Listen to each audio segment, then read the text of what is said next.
Le 3 mars 1991, aux États-Unis, un automobiliste noir, Rodney King, était plus que fortement tabassé par 4 policiers. Un cinéaste amateur filma la scène par hasard. L'automobiliste porta plainte. Le 29 avril 1992, les 4 policiers étaient acquittés par les jurés de Simi Valley, provoquant une indignation générale. Suite à cette décision du tribunal, explosa la révolte d'avril-mai 1992 à Los Angeles. Le texte écrit sur ces événements par Franklin Rosemont et ses amis du groupe surréaliste de Chicago a l'avantage de nous présenter une vision américaine originale, très différente de ce qu'a bien voulu nous donner les médias français. Bonjour et bienvenue dans ma bibliothèque. Nous sommes à Montréal, on est le 29 janvier 2012. Ce matin, je vous lis La révolte de Los Angeles par le groupe surréaliste de Chicago.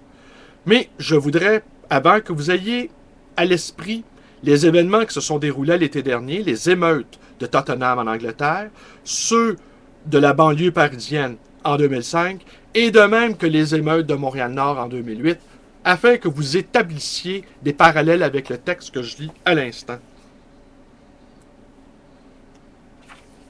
Pourquoi Los Angeles? Le poète Larry Neal a écrit que l'Amérique est le plus grand geôlier du monde et que nous sommes tous en prison. Il est caractéristique du nouvel ordre mondial que la cité d'Amérique, qui ressemble plus à une prison, véritable foyer de racisme institutionnalisé et couveuse de quelques-unes des innovations les plus insidieuses de l'histoire dans la guerre du capital contre le travail, se trouve aussi être ce que Mike Davis appelle la métropole à la croissance la plus rapide du monde industriel avancé. Rien n'est moins surprenant qu'une révolte majeure éclate dans une cité où la misère post-industrielle a atteint son niveau le plus haut. Mais les événements d'avril-mai 1992 ne peuvent être réduits au statut de phénomène régional. En fait, la révolte a révélé dans ses grandes lignes des tracés et des courbes qui aideront à définir le déroulement de la lutte pour l'émancipation humaine sur ce continent dans les années à venir. Ici, je vous fais un bref résumé des forces mises en présence. 27 000 agents ont été déployés, policiers, du FBI, de la CIA, bref, tout le monde était là, l'armée, la garde nationale. Bon. Malgré ce déploiement de forces policières et militaires à l'échelle de la nation, malgré un complet mépris des libertés civiques par les forces mises en place, qui prit les proportions d'un état de siège à Los Angeles, Las Vegas et ailleurs, et malgré l'enfilade de demi- et de non-vérités débitées à la télé, à la radio, dans la presse et en chair, la révolte de Los Angeles provoqua une réaction positive et active d'un océan à l'autre. Peu importe les manœuvres, aussi rusées furent-elles, de l'officiel ministère des Affaires étrangères ou des commentateurs des médias, qui peut faire la différence, pour essayer de supprimer les vraies informations en provenance de Los Angeles ou de les noircir avec des images et des insinuations racistes. Des jeunes récalcitrants d'un bout à l'autre du pays ont percé l'écran de fumée et sont entrés dans l'action. Des actions de protestation qui, dans certains cas, tournèrent à la révolte totale, provoquée par l'annonce du soulèvement de Los Angeles, en solidarité avec lui, eurent lieu dans au moins 40 cités dans 20 États.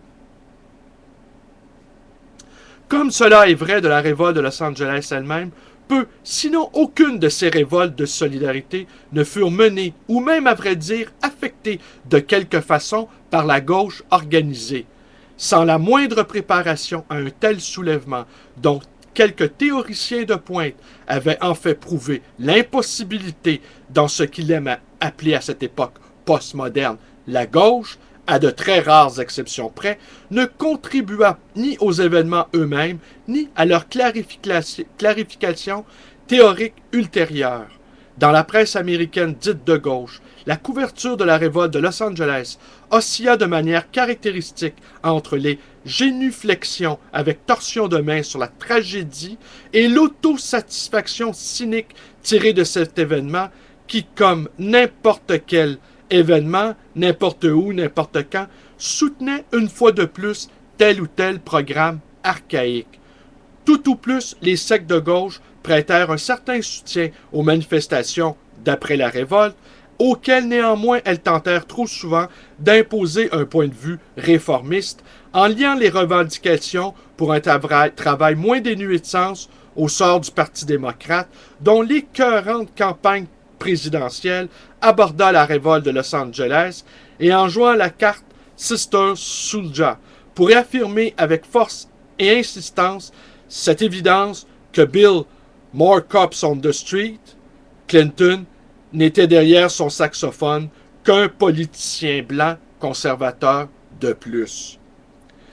Bien plus intéressant et lourd de conséquences que ces exercices de foire de l'intelligentsia soit radicale, ce fut l'action décidée des sans-abri qui tronquèrent à la vitesse de l'éclair leurs conditions de gens à la rue contre celles de gens dans la rue, et la lucidité et l'audace révolutionnaire de la communauté hip-hop et des jeunes insurgés de la classe ouvrière en général, qui furent bien sûr le cœur et l'âme de cette révolte. Contrairement à ceux qui affectent de ne voir qu'analphabétisme et ignorance dans la jeune génération, nous prétendons que les adolescents les plus pauvres d'Amérique, pour la plupart exclus du système éducatif, sont à beaucoup d'égards et d'une façon fondamentale bien plus avisés que ceux qui veulent les garder à l'école pour les préparer à des boulots inexistants. Si la meilleure façon d'apprendre est de faire, la première est de décider quoi faire. Il y a de toutes raisons de croire qu'en quelques 72 heures de destruction populaire créatrice, la population insurgée de Los Angeles a plus appris que pendant toutes les années qu'elle a passées confinée en salle de classe. Presque en passant donc, elle a proposé la seule solution pratique à la crise largement débattue de l'éducation américaine. Que les hip-hoppers et les laissés-pour-compte de l'école aient beaucoup à apprendre, c'est évident, mais ils ont aussi beaucoup à enseigner.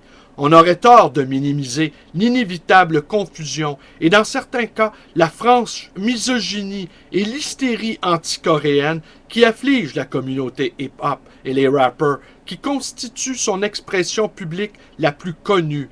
Il n'en est pas moins essentiel de reconnaître dans cette communauté et dans sa musique l'émergence d'un orgueil rebelle, le rejet conscient des valeurs dominantes et des institutions qui les soutiennent, et surtout une nouvelle identité radicale enracinée dans une conscience de masse qui se développe et montre que le changement révolutionnaire est possible. L'auto-organisation de ces gosses en casquette de rapper marqué du X de Malcolm X a aidé à poser les fondations pour rien moins que la création d'une société libre.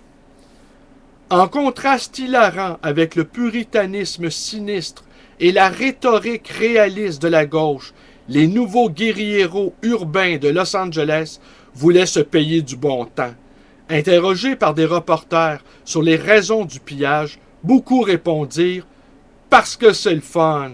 Une photo de première page du Chicago Tribune du 1er mai portait la légende « Les pilleurs rient en apportant tout ce qu'ils peuvent ». Ironiquement, le gros titre à la une au-dessus annonce « Cauchemar de violence à Los Angeles ». Le cauchemar d'une classe et le rêve heureux d'une autre. Coco Fusco a bien montré que se moquer de l'identité imposée, des règles imposées, des lois imposées est depuis longtemps un élément du combat anti-impérialiste. En avril-mai 1992, l'humour fut une arme majeure. Il était difficile à ceux qui se servaient dans les magasins abandonnés par les gardiens de ne pas faire de plaisanteries sur le marché libre. Moins d'un jour après le début de la révolte, des autocollants « Soutenez votre police locale, tabassez-vous vous-même » apparurent sur les murs, les fenêtres et les réverbères d'un bout du pays à l'autre. Rien ne fait plus pour la libération de l'esprit qu'une bonne blague aux dépens des flics, des patrons et des bureaucrates. En outre, comme dans le mouvement des femmes pour la liberté de procréation et dans celui contre le massacre du Golfe, des humoristes, auteurs de bandes dessinées, battleurs de rue, détourneurs d'affiches et graffiteurs comédiens saisirent l'essentiel de la révolte de Los Angeles plus vite et avec plus de logique que n'importe qui. Une théorie sociale coupée de l'humour ne peut pas servir la cause de la liberté. L'insistance des rebelles de Los Angeles sur l'humour et sur le plaisir de piller et d'autres formes de révolte indique que leur point de départ se situait bien loin du principe politique de réalité. L'insurrection de 3 jours de Los Angeles en 1992 fut aussi spontanée que le soulèvement des travailleurs hongrois en 1956, la révolte de mai 68 à Paris et la grève générale de Trinidad en 1970, et elle sera toujours, avec d'autres, à la place d'honneur des grands bonds vers la liberté. Aujourd'hui, quand tout ce qui reste de la gauche traditionnelle n'est qu'un zeste desséché de mouvements morts depuis longtemps, ceux qui n'ont rien à perdre continuent de nous offrir les fruits nouveaux de l'arbre de vie. Merci et bonne journée.